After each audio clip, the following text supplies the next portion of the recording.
Oke teman-teman, kembali bertemu lagi dengan channel Selamat Gini Hari. Ini adalah lanjutan dari video yang kita bicarakan tentang cosplay, ada juga tentang airsofter, ada juga ada tentang wibu. Nah, buat teman-teman yang belum nonton video sebelumnya, kita bertiga silakan nonton di link di atas ini, ya kan? Jadi biar paham dulu sebelum masuk ke bagian kedua. Nah, di bagian kedua ini kita akan membahas perlengkapan atau gear apa aja yang dipakai Om Dimas yang pada saat kegiatan event cosplay. Nanti akan dibantu juga sama Pak Komjen untuk menjelaskan mungkin biar lebih seru. Kita langsung aja lihat gears-gearsnya. Silakan Om Dimas dimulai. Ya, saya itu biasanya kalau ke event cosplay itu seringnya bercosplay sebagai pasukan Shadow Company. Itu dari game Call of Duty Modern Warfare 2. Mereka itu pasukan dari General Shepard, karakter antagonisnya. Dan munculnya di beberapa misi terakhir. Nah, saya pakainya itu rompinya FSBE. Oh ya, di FSB Vest. Ini triple mag pouch bawaan. Ini juga utility pouchnya juga yang bawaan. Nah, ini ada sama utility pouch yang kecil sama triple mag pouch. Yang pistol saya pesen dari Pak Komjen. Sama ini ada dua glow stick yang merah sama yang putih. Sama ini juga ada PTT-nya. Sama ini ada karabinernya. Nah, untuk yang bagian belakangnya ini saya pasangkan PTT-nya itu ke dummy PRC 152.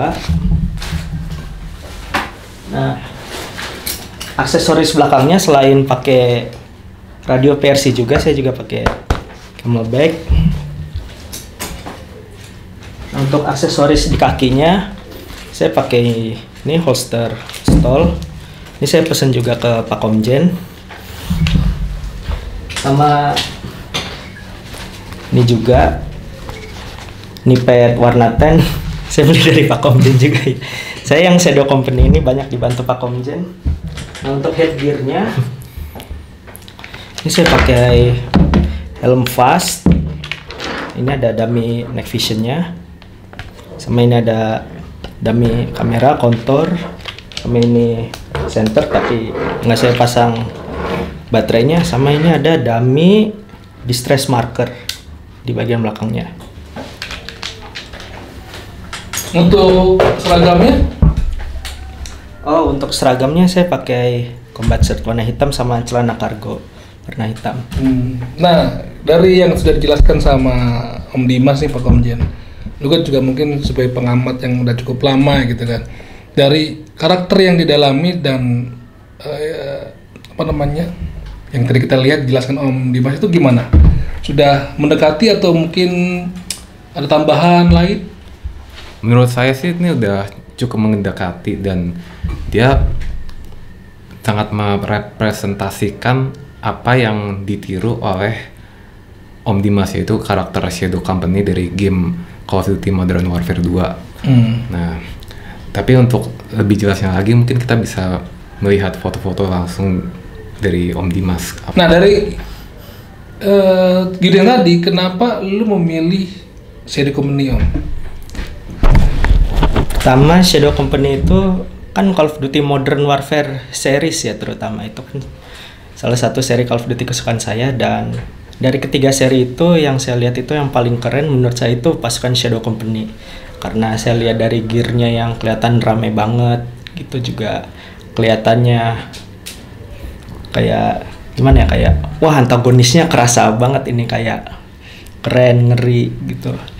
Nah, selain itu saya juga ngelihat gearnya itu meskipun kelihatannya rame tapi dapetin beberapa aksesorisnya ini sepertinya lumayan susah gampang gitu, beberapa harus ada yang custom juga.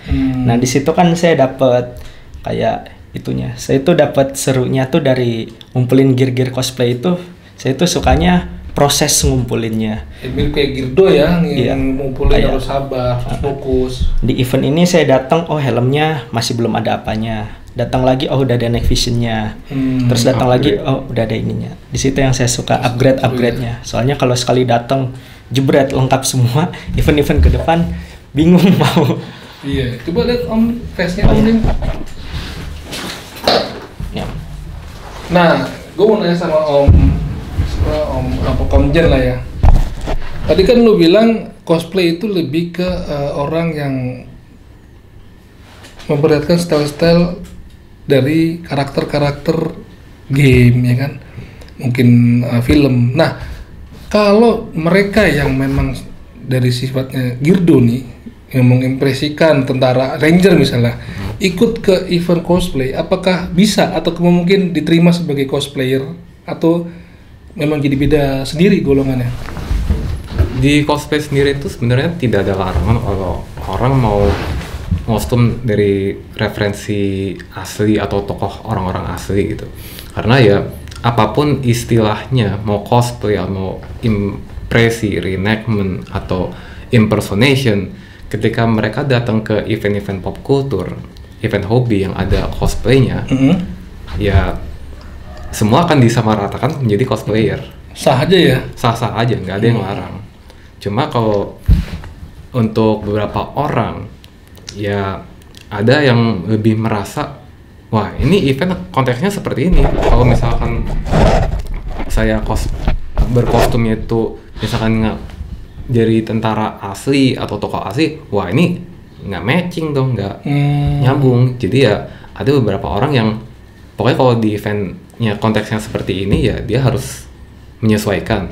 Tapi ada juga banyak yang nggak apa-apa kali, yang penting saya mah happy aja, yang penting bisa ngumpul sama teman-teman, bisa happy senang-senang, ya udah gitu. Meskipun kostumnya mungkin tidak matching sama tema acaranya, tapi nggak apa-apa, yang penting kita fun gitu. Bareng lah ya. Nah, jadi seperti itu. Jadi emang apapun kita konteks kostumnya, kalau selama itu di event cosplay ya pasti bakal kepukul rata gitu.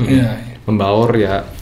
Bahkan kita jadinya bisa ngelihat, oh cosplay ini berkostum tuh nggak cuma karakter-karakter animasi aja, bisa loh kita berkostum, wah ini temanya militer di sini, wah ini kita, wah ini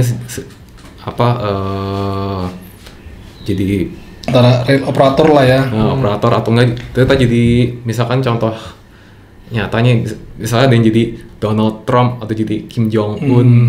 Itu sebenarnya lebih general ya Om. Ya mungkin itu adalah salah satu keseruan atau keasikan dari mengikuti event atau sebagai cosplayer, di mana mau karakter fiksi mau karakter real juga jadi satu ya.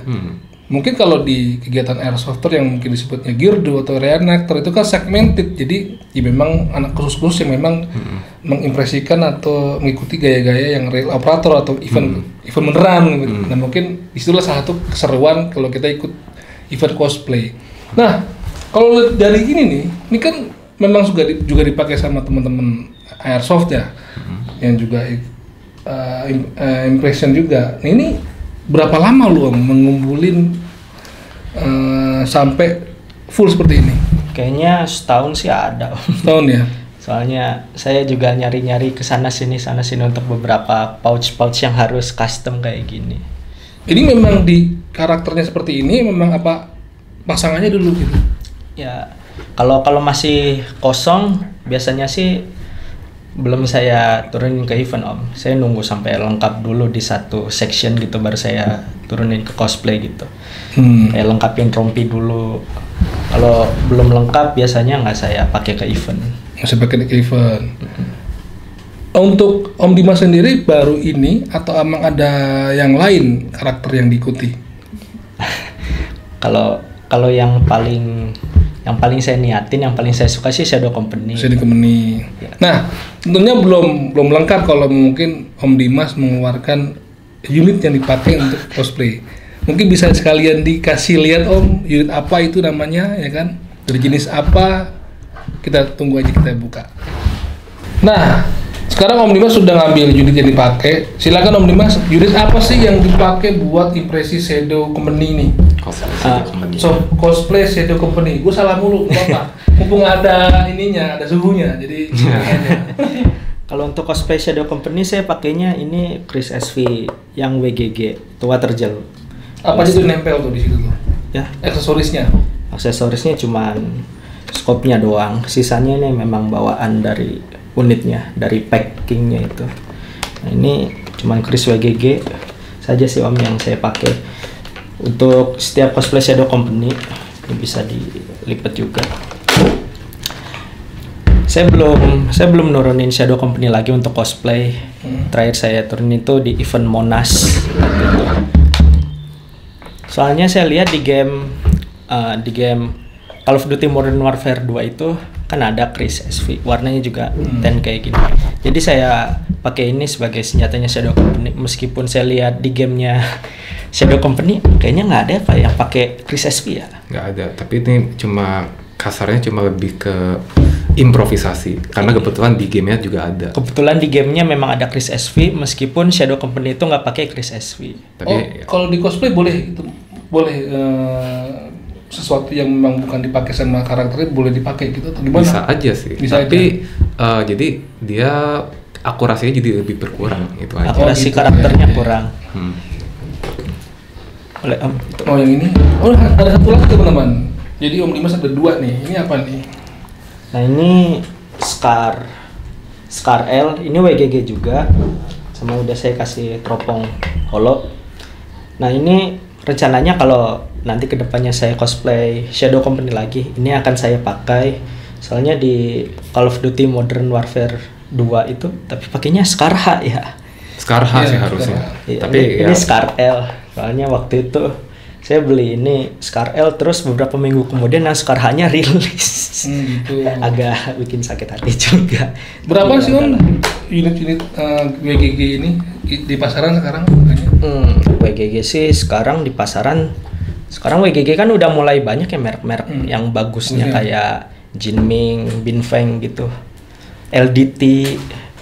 Itu kalau yang merek-merek bagus gitu mungkin 3 juta kena Om. Itu kan udah mirip-mirip handgun ya. 3 juta kena. Kalau ini dulu saya beli 2019 atau 2018 itu masih 1,4. 1,3 sih sebenarnya. Tapi saya minta repaint ke sellernya jadi nambah cepet. Tapi bahannya lebih kokoh ini sih ya. Iya.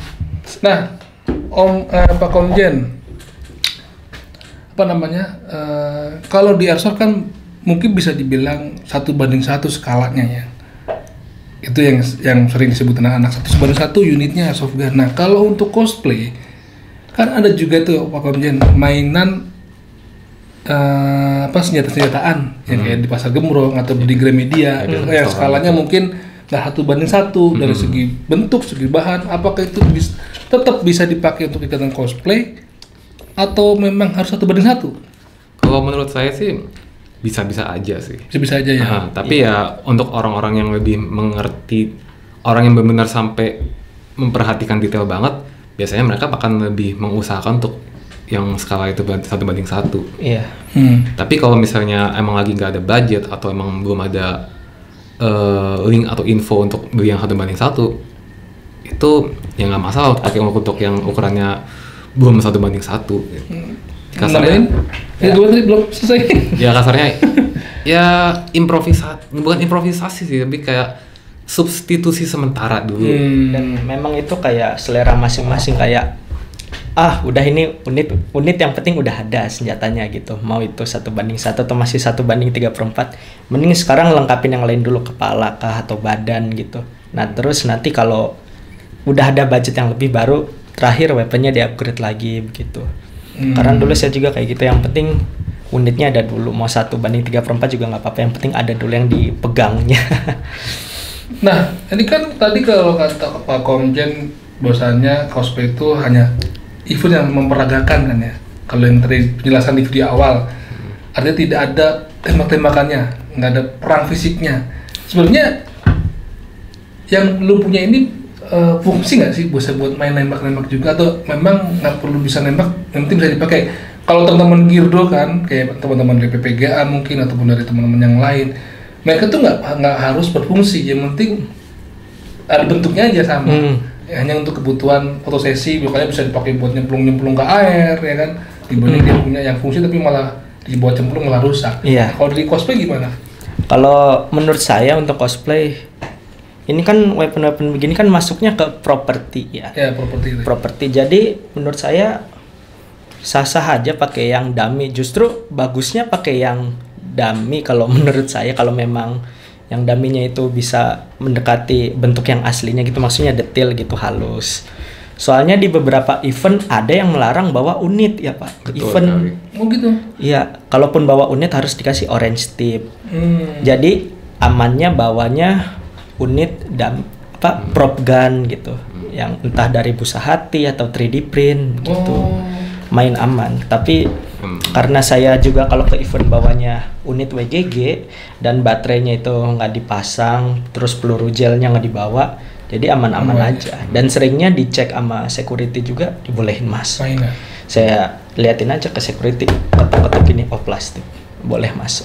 Nah sejauh ini Pak Komjen, ada nggak memang orang-orang atau teman-teman yang bergelut di bidang taktikal lah ya, yang menyediakan hal tersebut? Karena tadi ada peraturan tidak boleh bawa unit misalnya. Nah, oke, dibikin dari kayu lah atau dari busa, itu ada nggak sih teman-teman yang menyediakan kayak gitu? Oh ada, itu ada beberapa teman-teman dan kenalan saya yang bisa membuat replika senjata. Mereka itu bisa dari busa hati, bisa dari kayu, bisa dari 3D print. Ada juga yang bahkan mungkin dari kardus pun juga bisa. Iya. Jadi untuk beberapa event yang dia tidak boleh bawa replika airsoft gun, bisa menggunakan alternatif seperti yang tadi saya sebut itu. Jadi bisa dibuat ya, malah bisa di custom ya, Betul. Kalau misalnya di gamenya kan juga banyak tuh. Gue beberapa juga pernah sering review unit airsoft gun kan, dan ternyata ketika gue mereview unit airsoft gun di toko itu juga banyak unit-unit yang memang tidak ada di real operatornya tuh Om. Gue tanya sama si penjual, apa ini unitnya unit apa ya? Gue nggak pernah lihat ya. Oh ini memang unit buatan dari produsen sendiri yang ngikutin dari game. Oh ternyata dari airsoft gun sendiri juga ada begitu gitu kan. Artinya memang bisa di custom sesuai dengan permintaan gitu kan. Nah kalau dari yang membuat itu customnya sampai sejauh apa Om? Apa kita bisa bawa contoh sendiri atau dari desain sendiri Om? Kita sih kayak cuma cukup ngasih gambar detail, ngasih ukuran, habis itu udah makernya itu tinggal mereka bikin langsung gitu. Ada tambahan lagi Om Dimas dari gear yang bisa dipakai? Dari gear yang dipakai palingan tambahan kayak goggle yang itu atau sarung tangan sama patch gitu yang nandain. Soalnya patch identitas itu penting Om, soalnya kan banyak karakter-karakter yang gearnya yang sama tapi identitasnya beda. Makanya kita pakai patch Shadow Company, terus pakai bendera Amerika gitu. Detail. Detail-detail kecilnya. Atau lagi cosplay SWAT, pakai patch SWAT yang gede gitu. Soalnya saya dulu pernah Om lagi ngevent. Kalau teman-teman airsoft itu kan mereka berkelompok ya, bikin tim namanya apa-apa. Nah, kalau teman-teman cosplay apakah sama ada timnya atau ada yang mengkoordinirnya untuk misalnya event sana yuk rame-rame dengan nama misalnya namanya A atau B gitu, itu ada nggak sih di teman-teman cosplay? Kalau di cosplay sendiri tuh tergantung orang-orangnya juga. Jadi di cosplay sendiri pun sebenarnya tuh nggak ada satu organisasi yang mengkoordinir semuanya. Jadi ya asalkan ada event apa, orang-orang yang penggemar cosplayernya atau sekedar ya penikmatnya itu ada event ini, oh ya udah datang gitu. Nah kebetulan orang-orang yang misalnya mereka satu fandom, satu seri nih, ya udah mereka bisa janjian di sosial media atau lewat ya WhatsApp atau Discord atau gitu-gitu kan. Biasanya itu bikin project. Nah, itu bisa bikin project, mereka ya udah datang ke event apa, janjian jadi apa? Jadi misalnya turun sebagai Modern Warfare ya udah langsung satu Saya Modern jadi Warfare. Shadow Company, Pak Komjen Oh, jadi kayak gitu. Captain Price Ah, gitu. Iya. atau ini misalkan turun jadi Rainbow Six, nah itu bisa Dibagi-bagi ya. Nah, Berarti artinya memang semua teman-teman ini tidak terikat dalam satu tim ya? Atau memang janjian aja per project aja gitu? tergantung, ada yang emang punya tim cosplay sendiri, tapi ada juga yang sifatnya itu freelance. Jadi misalkan kita aslinya tuh nggak satu tim, nggak satu circle, tapi Iya, iya. karena kita wah kebetulan cosplay sama nih, ya udah kita saling kerja sama Tapi, bareng gitu. gitu. Dan biasanya Om di Facebook itu kalau misalnya beberapa minggu sebelum event itu tuh suka ada kayak open project Nah, gitu. atau kalau nggak open project ya Ngajak-ngajak Nah, gitu, pokoknya ngajakin. ngontakin satu atau persatu. bikin gathering gitu. Oh. Tapi biasanya sih di Facebook ada, ayo open project cosplay Genshin misalnya. Ini disediain list karakternya. Ayo ngisi ya gitu. Nanti ketemuan bareng di event gitu, atau tactical juga bisa, Modern Warfare gitu. Aku tuh di beberapa fotonya Om Dimas diapit sama 2 cewek tuh. Yang gue pikir, ya 2 cewek baju putih kayak Sailor Moon gitu lah. Lu pakai baju ini, kiranya ada cewek gitu lah. Yang gue pikir ini orang dapat dari mana nih baju-baju begini gitu kan. Kalau airsoft kan, ya kita tahu lah di toko-toko apa namanya tactical ada. Nah, yang model-model kayak Sailor Moon gitu kan, apa memang produksinya juga ada di Indonesia atau memang di pre-order keluar gitu kan? Itu gimana tuh Om? Sampai gue bingung tuh, lengkap banget, sampai ada kayak pakai baju ular kayak Medusa juga ada, Transformer. Kalau Transformer kita juga sering lihat ya, di mall-mall juga ada. Tapi yang cewek-cewek ini loh yang niat banget tuh. Kalau menurut saya itu tuh kostum itu bisa bikin ke maker atau bisa PO ke luar negeri. Ada yang bikin sendiri juga. Bikin sendiri juga. Bikin sendiri juga ada. Soalnya udah banyak ya yang open PO gitu. Iya, banyak yang ke website namanya Taobao tuh, Taobao, banyak yang jual Wowo gitu. banyak yang jual kostum Full set. ada yang sama wignya, ada yang cuma kostumnya aja gitu, tergantung yang jual gitu. Oh gitu.